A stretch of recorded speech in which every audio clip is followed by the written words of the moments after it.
Muy bien, vamos a ver más sobre lo que son los módulos de sensores que tienen en sus manos.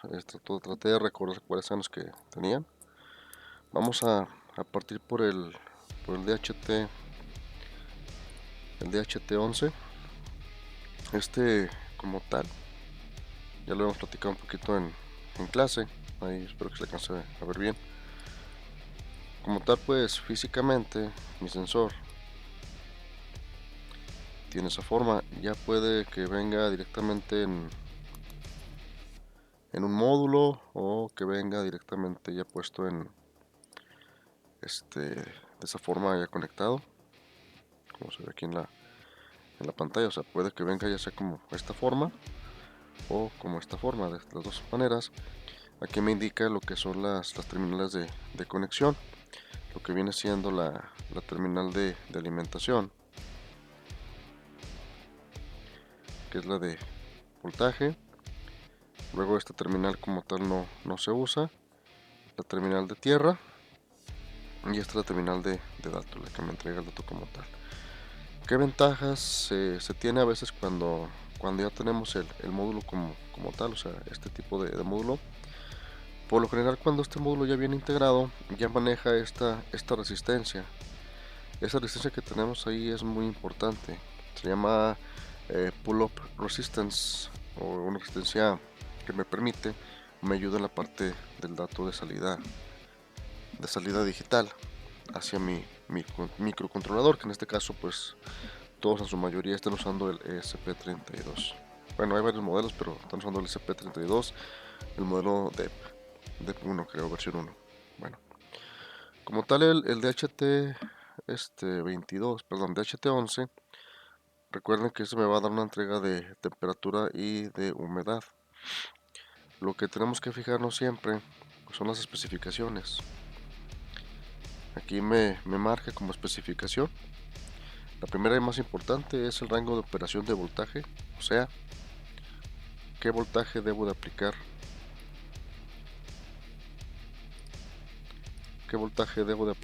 a esta terminal, qué voltaje aplico a la terminal de alimentación. Bueno, pues aquí lo marca como tal. El rango de operación o rango de voltaje va de entre los 3.5 y los 5.5 volts. Aquí hay que tener una especie, bueno, hay que tener un poco de cuidado como tal, porque si salimos de ese espectro de voltaje, o sea, abajo de 3.5 o arriba de 5.5, pues bueno, la operación no va a ser la adecuada de mi módulo. Ok, ¿qué más me está diciendo? Bueno, como tal, ya quedamos, o ya se entendió, que lo que es el voltaje de operación, ok, ya lo manejamos entre 3.5 y 5.5 volts. Obviamente, ese umbral no debe de estar ni debajo ni por encima.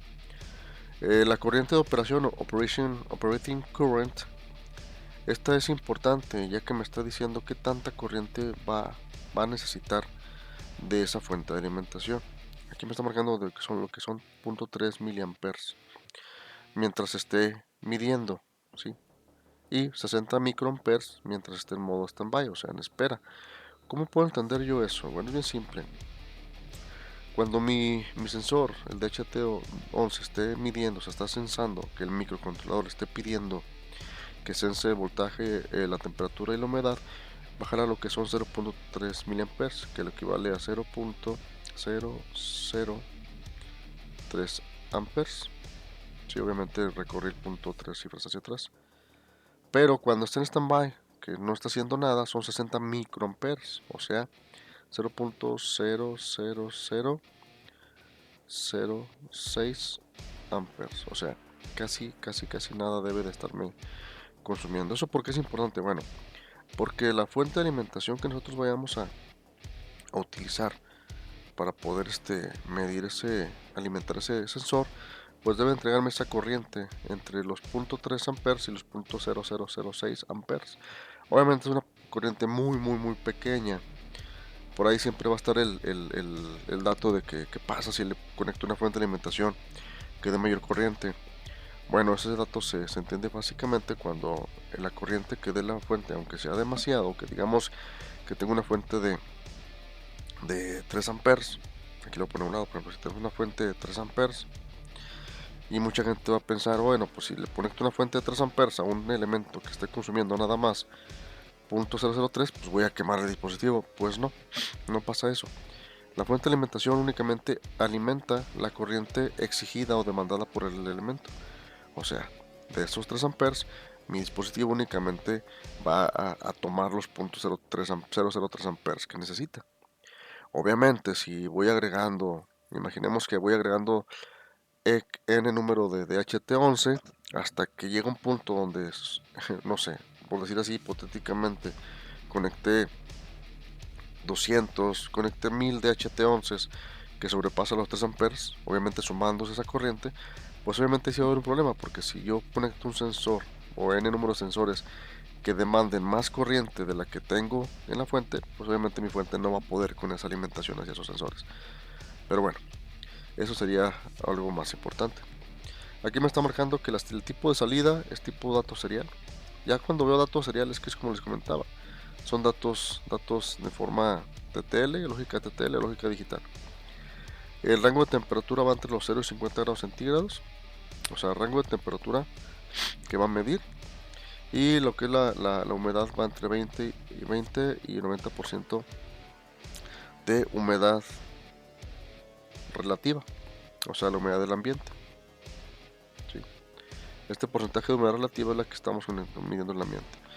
La temperatura y la humedad tienen una resolución de 16 bits y tiene una exactitud de más o menos 1 grado en la temperatura y más o menos 1% en la humedad.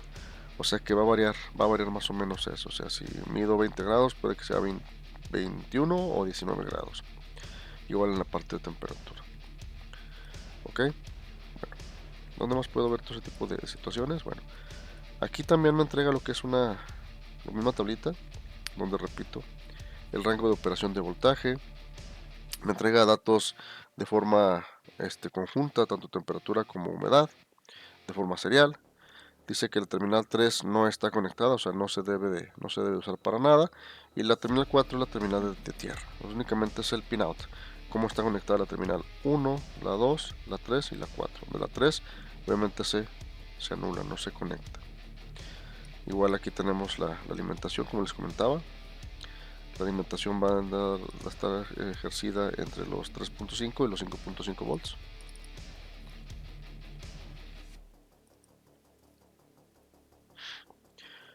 Dato serial y la tierra pues simplemente la terminal 3. Bueno, ¿qué más puedo yo comentar?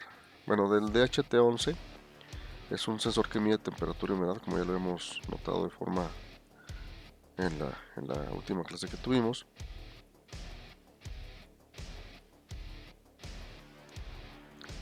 Obviamente mide ambas variables. Tiene una resolución o lo cual está dedicado a lo que es, bueno, como les he comentado, tiene un sensor de temperatura tipo NTC, que es de coeficiente positivo, perdón, coeficiente negativo, disculpen, coeficiente negativo. O sea que cuando la temperatura sube, un NTC, cuando la temperatura sube, como este tiene un efecto resistivo en su terminal interna, conexión interna, cuando la temperatura sube, la resistencia baja, es de coeficiente negativo. Si fuera PTC, la temperatura sube y la resistencia tendría a subir del elemento resistivo interno como tal. Igual como que aumentamos los rangos de temperatura, rangos de humedad, la exactitud.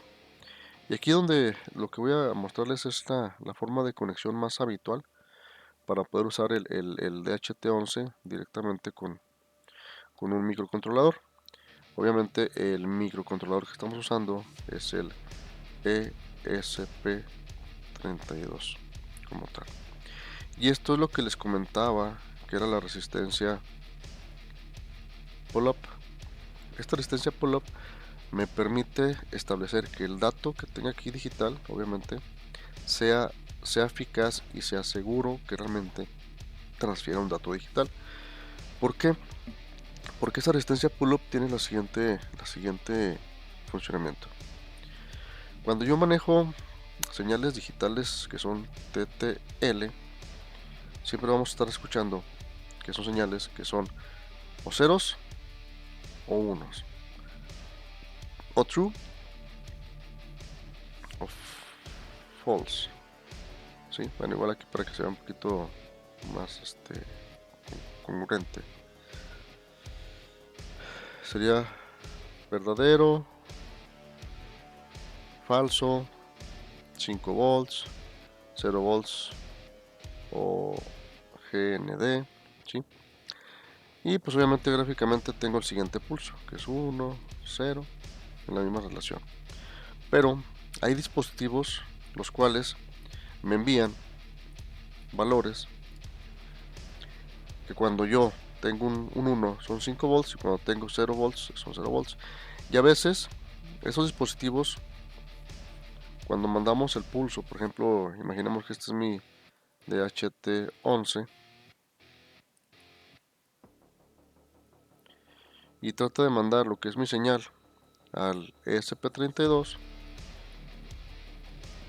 Entonces cuando manda lo que es un 1, cuando manda un 1 está mandando 5 volts y cuando manda 0 está mandando 0 volts.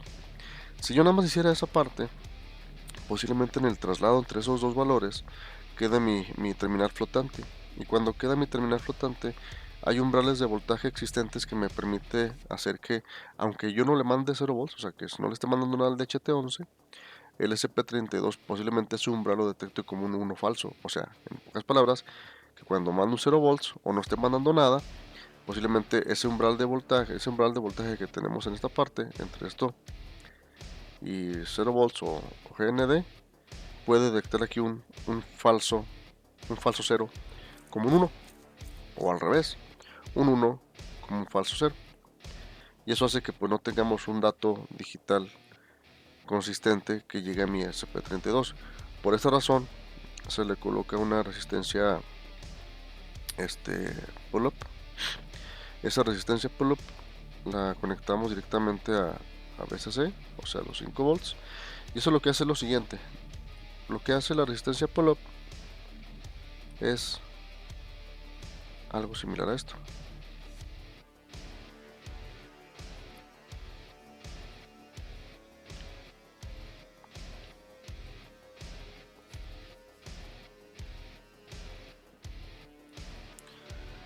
Lo que hace esa resistencia es que cuando, por ejemplo, imaginemos que estoy mandando un 0.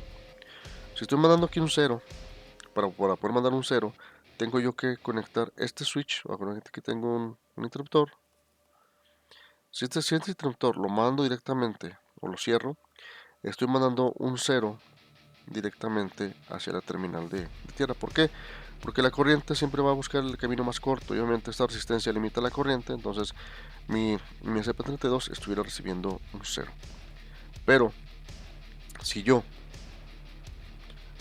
abro mi circuito y por ejemplo no tuviera la resistencia pull-up, o sea, no lo tuviera así, aunque tenga mi circuito abierto, ¿sí? A veces hay señales o hay interferencias o hay voltajes de ciertos umbrales o voltajes parásitos que detectan la estática y puede que aquí le llegue un 1, ¿sí? Que esté flotando con la terminal. Entonces puede que le llegue un 1 o puede que le llegue un 0 o esté intermitente entre 0 y 1. Y el SP32, como es muy sensible a las variaciones, lo va a estar detectando. Entonces estos valores van a ser falsos. Entonces por lo cual lo que se hace es conectar la resistencia directamente a voltaje, y eso va a hacer que cuando la terminal o el interruptor esté abierto, mi SP32 va a estar mandando siempre un 1, va a estar recibiendo siempre un 1. Entonces esa resistencia asegura que siempre haya un 1. Cuando cierro mi interruptor, la corriente fluye por el lado más corto, que es este, y ahora va a recibir un 0. Y dirán, bueno, es que eso puede que estoy haciendo un corto ahí cuando conecta mi cable a tierra. No hacemos ningún corto, para eso es mi resistencia. Obviamente aquí llega un 0, y obviamente esta resistencia pues va a limitar la corriente que fluye para acá y hace que se disipe forma de calor en esa resistencia, pero no, como son 5 volts a muy baja corriente, no hace ningún efecto. No afecta ni al SP, no afecta ni a la fuente de alimentación. Todo está de forma correcta. Entonces, eso es lo que haría mi resistencia pull-up. Y es lo que les comentaba.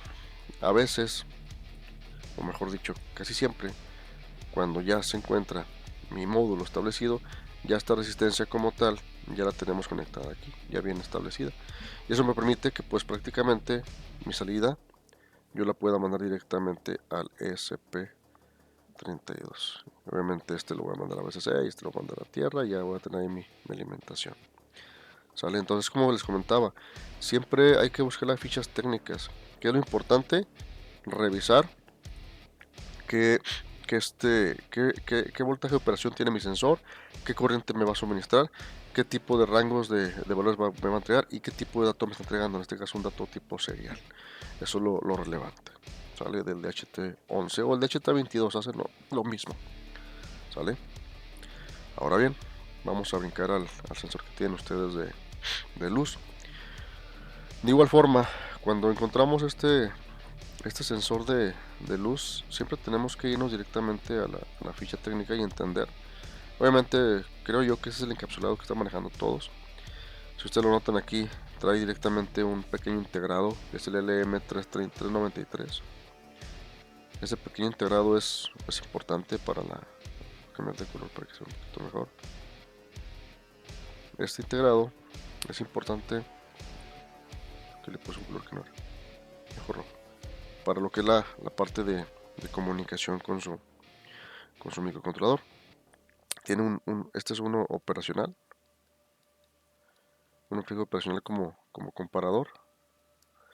Es una resistencia, un potenciómetro de ajuste. Esta que tenemos aquí es la LDR, o la resistencia fotosensible. Esos únicamente son LEDs indicadores de alimentación y LED indicador cuando se detecta lo que es la señal digital de salida. ¿Sale? Bueno, ¿qué tenemos como especificaciones técnicas? Igual, voltaje de operación. Mi voltaje de operación va a estar entre los 3.3 y 5 volts. Tiene 3 cables de conexión, VCC, tierra y salida digital. ¿Sí? Aquí está salida digital de forma de comparador. El LM93 es el comparador, potenciómetro de ajuste, LED rojo de encendido y LED verde de salida digital. O sea, ese LED verde se va a prender cuando exista una salida digital. Dimensiones y peso. De aquí hay que entender que lo importante es esto. ¿Sí? ¿Cuánto voltaje? ¿En qué rango? Si ustedes se fijan, mayor parte de los sensores que van a usar van a estar en ese rango de voltaje. 3.3, 5 volts. A veces puede que más, a veces puede que un poquito más, pero no creo que menos. ¿Vale? Aquí viene cómo iría conectado. Como tal. ¿Sí? Salida digital TTL. Y me marca lo que es la página, me marca dos datasheets. La primera datasheet que me marca, esta de aquí, es para el datasheet de la fotoresistencia y la segunda es del comparador.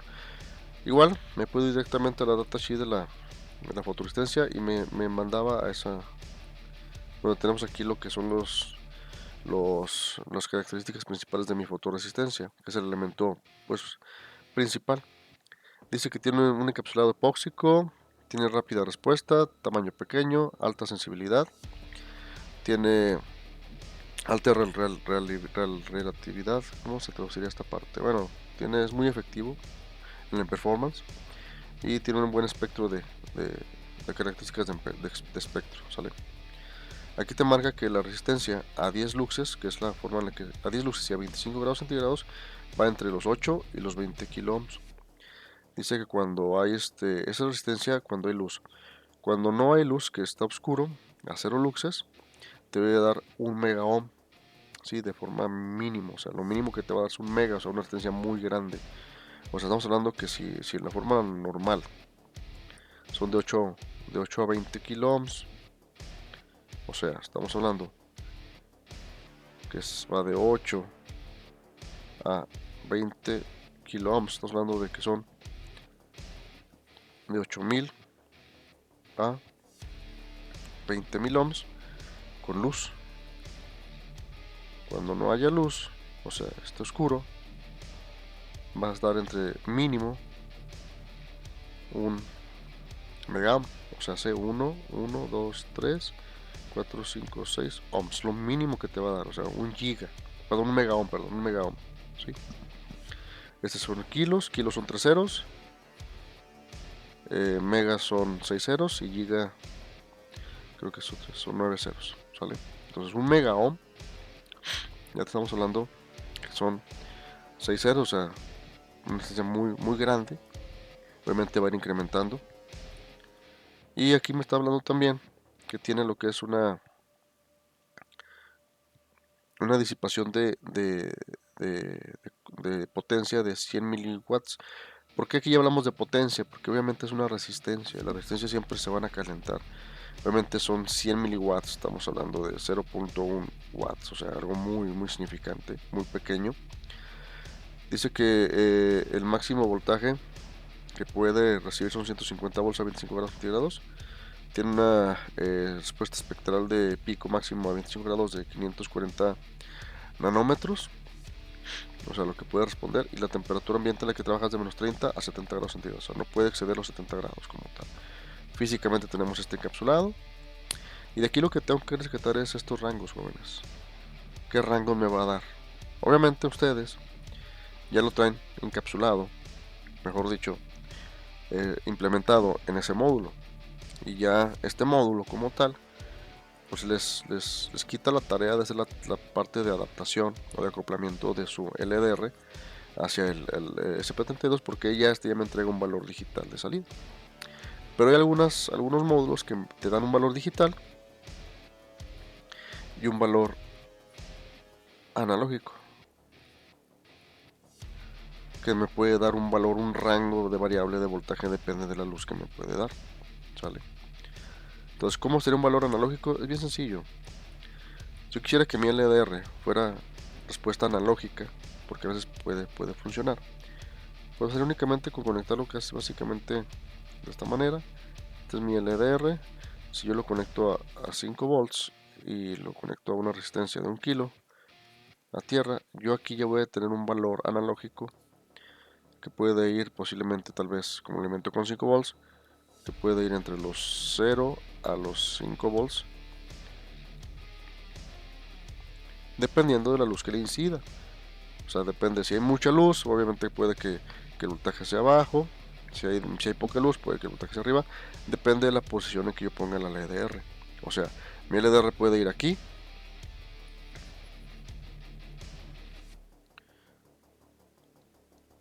o mi LDR puede ir también en la parte de abajo.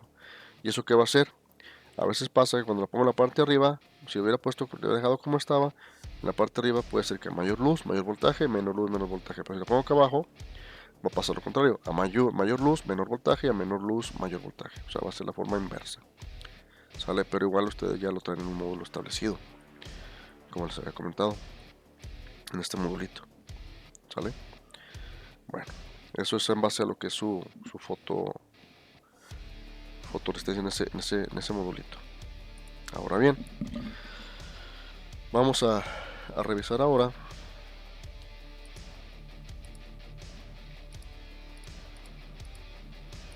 lo que es ¿cómo se llama?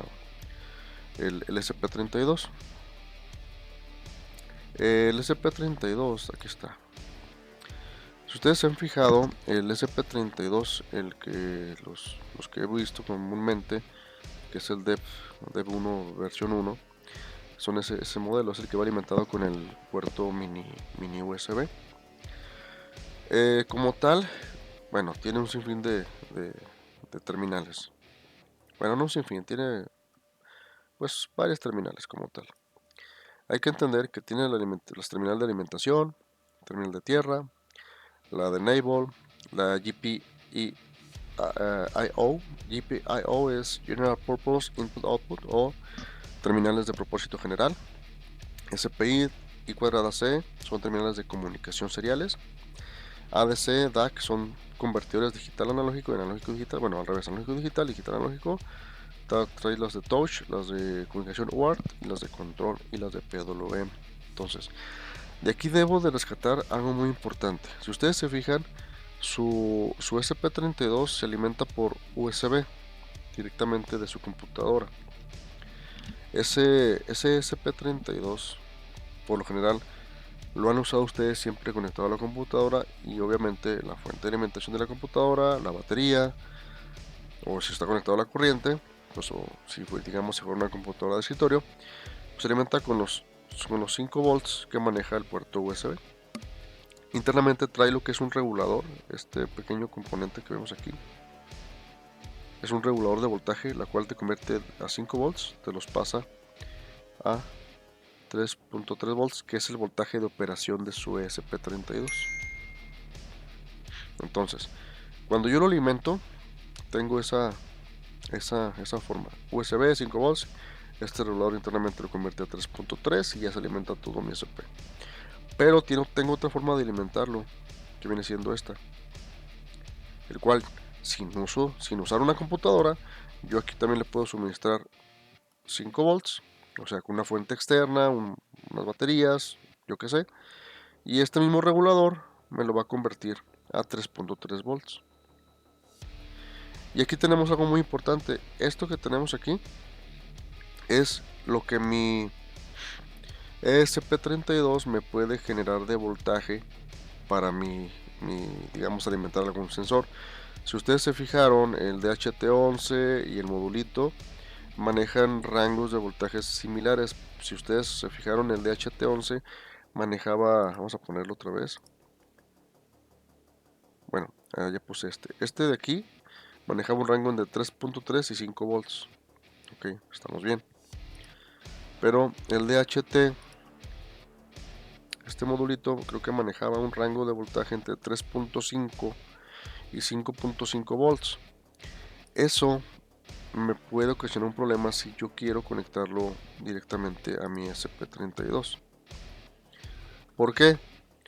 Porque mi ESP32 me va a dar 3.3 volts, pero hay que ver qué tanta corriente me suministra. Porque la corriente obviamente va a depender de qué fuente tengo alimentada. Si es de mi computadora, pues obviamente no va a haber problema, porque la corriente que va a exigir su ESP32 la va a poder alimentar por esos 3.3, pero va a estar limitado por la circuitería interna que tiene su ESP para poder manejar la corriente.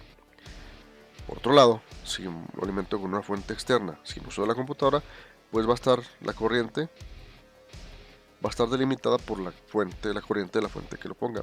Pero, ojo, el HT11 maneja desde 3.5 a 5.5. Tal vez sí sea posible que funcione sin ningún problema. Pero ojo, ¿qué sucede si yo conecto varios dispositivos a ese puerto? Puede que la corriente que demande sea excesiva, o sea, exceda el límite de corriente de ese puerto, y puede causar un daño irreversible en su ESP32. ¿Por qué? Porque su ESP32 va a ser el punto intermediario entre la alimentación de sus sensores y la alimentación, y la fuente de alimentación, que sea la computadora o ya sea la fuente. Y como tal, como es punto intermediario, va a ser el que suministre la corriente a sus sensores. Y para ustedes va a ser muy simple. Pues conectamos el módulo de DHT11, conecto el módulo del LDR, conecto el PIR, conecto todo a esa misma terminal. Le voy a demandar demasiada corriente, que va a haber dos opciones. O daño mi SP32, bueno, puede que haya tres. Daño la terminal, o sea que esa terminal ya no pueda suministrar voltaje, por más de que le conecte lo que quiera y no funcione. Daño el SP32, al grado de que sí lo reconoce la computadora, pero ya no pueda programarlo. O dañe la fuente de alimentación, en el peor de los casos, de su computadora, la del USB, porque estoy demandando demasiada corriente. Eso sería en un caso extremo, ¿sale? Entonces, recomendación: cuando ustedes conecten muchos sensores o diferentes módulos, lo recomendable es que esos sensores se alimenten con una fuente externa. Ahorita voy a explicar cómo sería, ¿sale? Para poder hacer que mi ESP32 nada más sea la parte de control, pero no de alimentación, porque puedo sobresaturarlo y dañarlo, ¿sale? Bueno, entonces en la hoja de especificaciones, aquí me está diciendo qué tipo de microprocesador maneja, que es un Tensilica extensa simple o dual core de 32 bits. Me maneja lo que es ya sea velocidades de frecuencia de 240 Voy a poner aquí el marcatextos. Maneja 240 MHz. ¿Sí? El rango de operación de voltaje, como les había comentado, es de 3.3. Aunque ustedes digan, oiga, pero es que lo conectamos a la fuente de alimentación y maneja y maneja 5 volts, como les había comentado. Sí maneja 5 volts fuente, pero internamente tiene un regulador de voltaje, el cual me regula ese voltaje a 3.3. Aquí tenemos algo importante.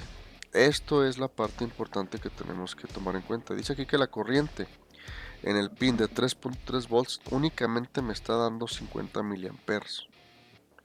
Nada más 50 miliamperes. ¿Eso qué quiere decir? Si ustedes vamos al DHT,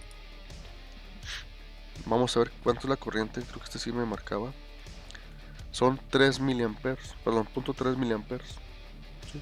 Entonces, esa terminal, ese me marca 3.3 miliamperes.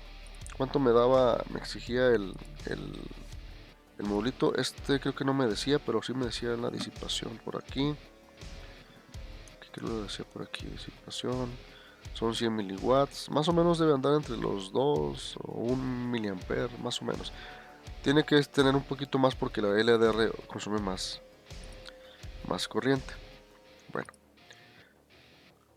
este dato es importantísimo, jóvenes, porque ese me va a decir qué tanta corriente o qué tanto sensores me puede aguantar esa terminal. Aquí me está diciendo ya límite. Mi límite son 50 miliamperes, ¿sale? En el de 3.3 volts, o sea, la alimentación. Y aquí me dice también otro, en los que son las terminales de entrada y salida, IO pins, nada más me están entregando 40 miliamperes, ¿sí? O sea, estos dos datos son importantes que no debo yo sobrepasar, porque si demando más corriente en esos pines, daño SP o daño puerto USB o lo que esté alimentando. Si es el puerto USB, lo va a dañar de mi computadora, ¿sale? El máximo de frecuencia de operación son 240 MHz. Tiene un cristal, un oscilador interno de 8 MHz. Este oscilador es un oscilador que se usa para los circuitos integrados que tenemos que sincronizar internamente.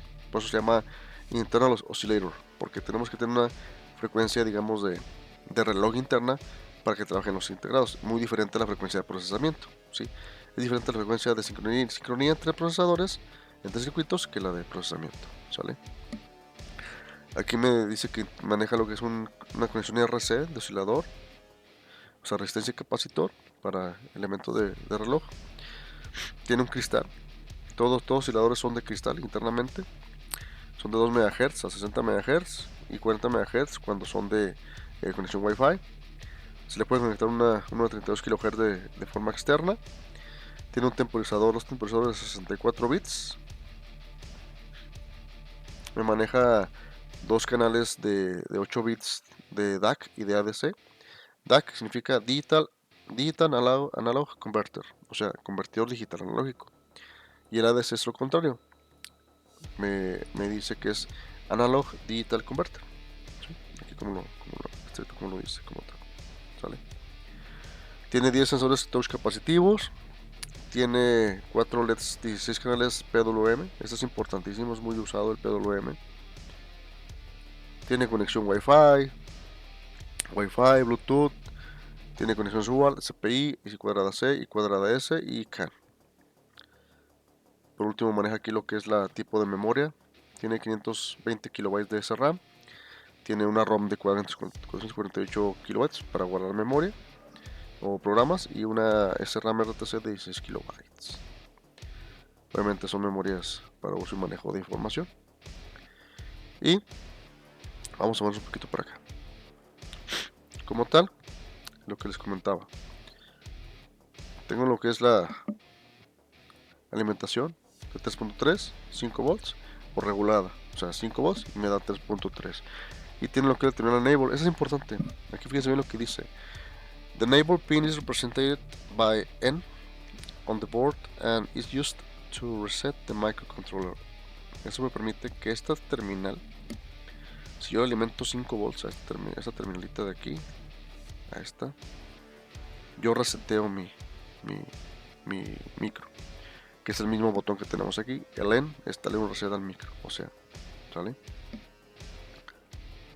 Luego, bueno, igual aquí me maneja lo que son los GPIOs, que son General Purpose Input Output, que son de 36, obviamente son todos los pines GPIO, son todos, que cada uno se divide en ADCs, DAC, NSSL, SSDA, MSI, bueno, toda la comunicación como tal ya repartida, pero son 36 pines como tal.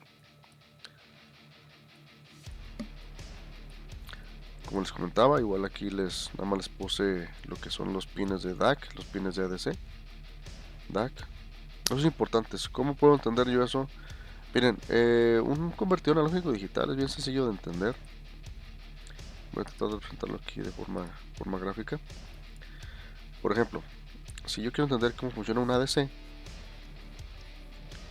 este ADC, bueno, en bloques, me llega una señal analógica, igual la presento con una onda seno, y me la va a convertir en una señal digital. Ya sea de 8 bits, 16 bits, 32 bits, ya sean en N representación. Es lo que es una ADC. O sea, una señal que viene ya sea de temperatura, luz, etc. Lo que yo tenga me la convierte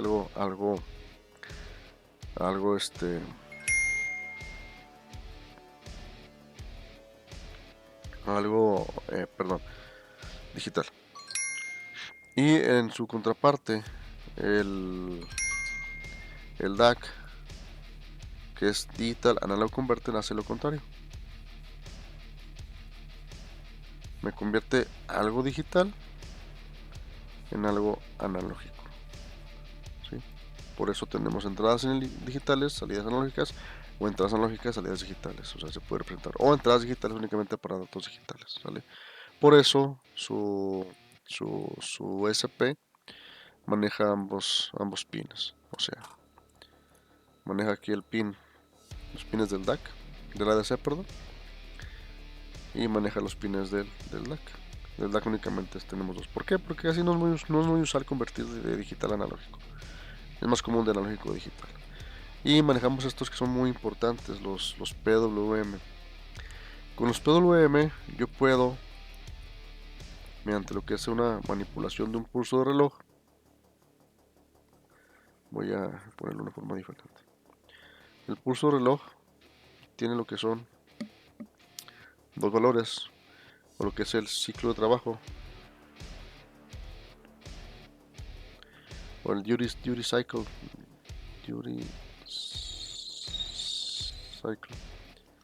lo que me dice qué tanto porcentaje está encendido y qué tanto porcentaje está apagado. Si mi ciclo de trabajo sea del 50%, o sea, son 50% encendido, 50% apagado mi pulso. Pero si fuera del 20%, cambiaría la cosa. Si fuera del 20%, tendría yo 20% encendido, 80% apagado. Y eso si se fijan, 20% encendido, 80% apagado. Y si ustedes se fijan, al manipular el ancho de pulso, por ejemplo, si tuviera un ciclo de trabajo del 90% encendido, 10% apagado, al manipular el ancho del pulso de mi reloj de salida o de mi pulso de salida, yo puedo variar lo que es qué tanto está encendido, qué tanto está apagado una salida. Y eso me permite regular velocidades, regular iluminaciones, controlar ese tipo de cosas. Por ejemplo, cuando ustedes ven que en sus casas ya venden últimamente que son panel touch para poder incrementar la luz de su casa o disminuirla.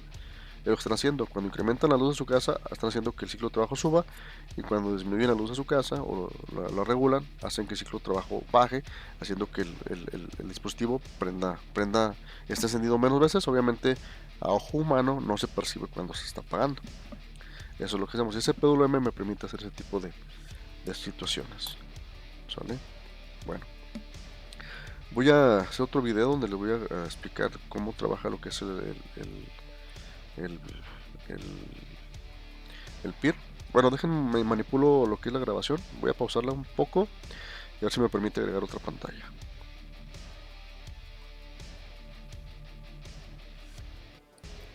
Ok, no me permitió agregar la pantalla, voy a detener la grabación y voy a hacer otro video más. Bueno, por lo pronto hasta aquí vamos a ver esta parte.